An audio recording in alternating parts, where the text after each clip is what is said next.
Bob Marley, le nom seul évoque une symphonie d'émotions. Il était un maestro musical, un phare spirituel et une voix pour les opprimés. Né dans la paroisse rurale de Saint-Anne, en Jamaïque, sa musique a transcendé les frontières, les cultures et les générations. Les chansons de Marley, imprégnées de rythmes reggae et de paroles conscientes, sont devenues des hymnes à la paix, à l'unité et à la justice sociale. Son influence sur la musique est indéniable, sa voix distinctive et ses messages puissants résonnant avec des millions de personnes dans le monde. Des ghettos de Kingston à la scène mondiale, le parcours de Marley témoigne du pouvoir de la musique à inspirer et à unir.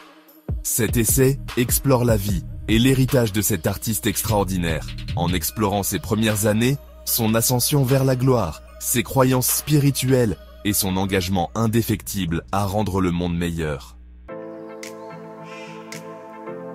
L'histoire de Bob Marley commence à 9 Miles, un petit village niché dans les collines de Saint-Anne, en Jamaïque. Né Robert Nesta Marley, le 6 février 1945, sa jeunesse a été marquée par les dures réalités de la pauvreté et de la vie rurale. Malgré ses débuts modestes, le jeune Bob a manifesté un talent musical inné. Il se réunissait souvent avec des amis, dont Bunny Wailer et Peter Tosh, pour chanter et jouer de la musique, trouvant réconfort et joie dans leur passion commune. À l'âge de 14 ans, poussé par ses aspirations musicales, Marley a déménagé à Trenchtown, un quartier animé de Kingston, la capitale de la Jamaïque. Trenchtown, bien que dynamique, était également connu pour sa pauvreté et ses troubles sociaux. C'est dans cet environnement, entouré de lutte et de résilience, que le talent musical de Marley s'est épanoui. Il a perfectionné ses compétences, sa musique reflétant les réalités de son environnement, les luttes du peuple et le désir d'un monde meilleur. Cette période à Trenchtown s'avérerait cruciale, façonnant non seulement sa musique, mais aussi sa vision du monde et son engagement envers la justice sociale. Au cœur de Trenchtown, le parcours musical de Bob Marley a pris une tournure significative.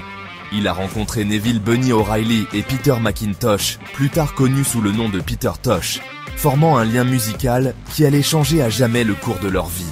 Ensemble, ils ont formé un groupe vocal, initialement appelé The Teenagers, puis The Wailing Rude Boys, et finalement The Wailers. Sous la direction de Joe Higgs, un chanteur et producteur jamaïcain de renom, les Wailers ont perfectionné leurs compétences. Le mentorat de Higgs s'est avéré inestimable, les aidant à affiner leurs harmonies vocales et leur présence sur scène. En 1963, les Wailers ont eu leur grande chance, enregistrant leur premier single, Simmer Down, au Studio One, un studio d'enregistrement jamaïcain de premier plan. Simmer Down, un appel à la paix et à l'unité, a profondément résonné auprès de la jeunesse jamaïcaine et a rapidement grimpé dans les charts, établissant les Wailers comme une force montante sur la scène musicale jamaïcaine. Ce succès précoce a marqué le début de leur extraordinaire voyage, ouvrant la voie à leur devenir des icônes de la musique mondiale. Des rues de Trenchtown au studio d'enregistrement, Bob Marley et les Wailers trouvaient leur voix, une voix qui allait bientôt captiver le monde. La fin des années 1960 et le début des années 1970 ont vu l'ascension fulgurante des Wailers vers la gloire internationale. Leur musique, un mélange unique de ska, de rocksteady et de reggae, portait un message puissant d'amour, d'unité et de justice sociale. Des chansons comme Get Up, Stand Up, No Woman, No Cry et One Love sont devenues des hymnes pour les opprimés et les marginalisés, résonnant bien au-delà des côtes de la Jamaïque. Leur collaboration avec Island Records, un label britannique, s'est avérée déterminante pour faire connaître leur musique à un public mondial. Des albums comme Catch a Fire et Burnin' en 1973 ont été salués par la critique, établissant les Wailers comme une force majeure dans le genre reggae émergent. Leur musique transcendait les frontières culturelles, captivant le public du monde entier avec ses rythmes contagieux, ses mélodies soul et ses paroles conscientes. Les performances live des Wailers étaient légendaires, caractérisées par la présence scénique électrisante de Marley, la musicalité serrée du groupe et l'impact profond de leur musique sur le public. Leurs concerts sont devenus des célébrations d'unité, de paix et d'amour, diffusant leur message d'espoir et de résilience à un monde avide de changement. Le succès des Wailers ne se limitait pas à la musique. Il s'agissait du message, un message qui a résonné auprès de millions de personnes à travers le monde.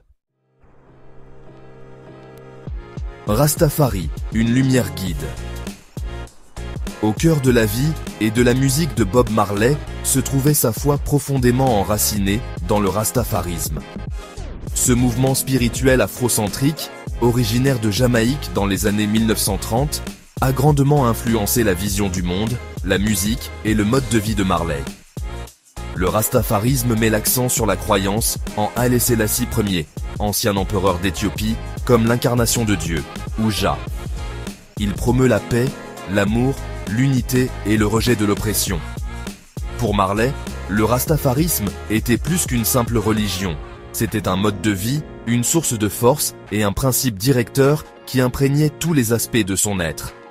Ces dreadlocks, symbole important du rastafarisme, sont devenus une partie emblématique de son image, représentant ses croyances spirituelles et son lien avec son héritage africain. La musique de Marley est devenue un puissant vecteur d'expression de ses croyances rastafari.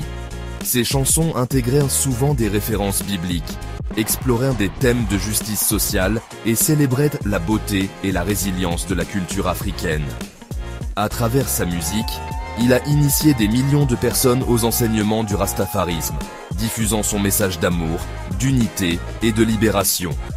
L'adoption du rastafarisme par Marley n'était pas simplement un choix personnel, c'était une déclaration profonde, un témoignage de son engagement indéfectible envers la justice sociale, l'égalité et l'autonomisation des personnes opprimées dans le monde entier.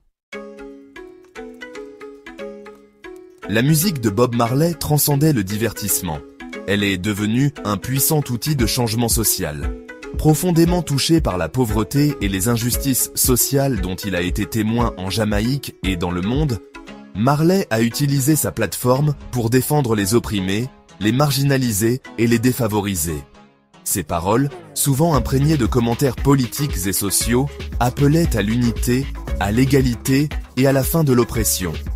Des chansons comme Get Up, Stand Up, Redemption Song et War sont devenues des hymnes pour les mouvements luttant pour la liberté, la justice et l'égalité.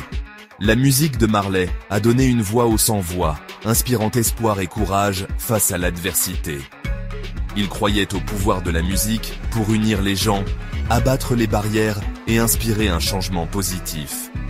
Son influence s'étendait au-delà de sa musique. Il était un ardent défenseur du panafricanisme, croyant en l'unité et à la solidarité des personnes d'ascendance africaine dans le monde entier. Il a utilisé ses concerts et ses apparitions publiques pour sensibiliser le public aux injustices sociales, s'exprimant contre le racisme, la pauvreté et la corruption politique. L'engagement indéfectible de Marley envers la justice sociale a fait de lui un symbole d'espoir et de résistance, inspirant des générations à lutter pour un monde plus juste et équitable. En 1978, l'engagement de Bob Marley pour la paix et l'unité a culminé dans un événement historique, le One Love Peace Concert. Tenu au Stade national de Kingston, en Jamaïque, le concert témoignait de la croyance inébranlable de Marley en le pouvoir de la musique à guérir et à unir. La Jamaïque, à l'époque, était en proie à la violence politique et aux troubles sociaux. Marley, profondément troublé par la situation dans sa patrie bien-aimée, a conçu le concert comme un moyen de promouvoir la paix et la réconciliation. Le concert a présenté une programmation extraordinaire d'artistes jamaïcains, dont les Wailers, Peter Tosh, Bunny Wailer et bien d'autres. Le point culminant du concert, cependant, a été l'acte symbolique de Marley unissant les dirigeants des deux principaux partis politiques de la Jamaïque, Michael Manley et Edward Seaga, sur scène, les exhortant à embrasser la paix. Le One Love Peace Concert est devenu un moment déterminant de l'histoire jamaïcaine et un témoignage de l'engagement indéfectible de Marley envers la paix. Il a démontré le pouvoir transformateur de la musique, a transcendé les divisions politiques et a inspiré l'unité.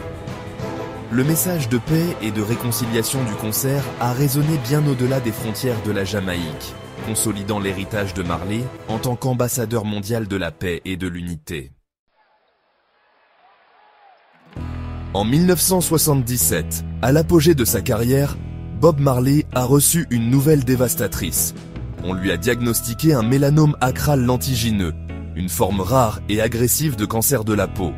Malgré le diagnostic, Marley est resté ferme dans sa foi et a continué à créer de la musique, à faire des tournées et à diffuser son message d'amour et d'unité.